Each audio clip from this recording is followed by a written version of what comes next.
నిబంధన భక్తులకు చెప్పాడు దేవుడు. ఎందుకు తీసుకురమ్మన్నాడు? మందిరములో ఆహారం ఉండనట్లు.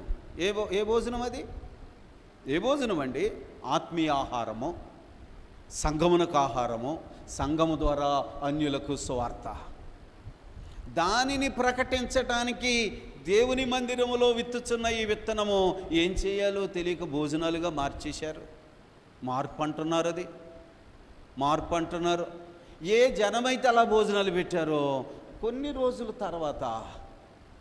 రోజుల తర్వాత అంబేద్కర్ గారి పుట్టినరోజు కూడా అంతకంటే గొప్పగా భోజనాలు పెట్టారు.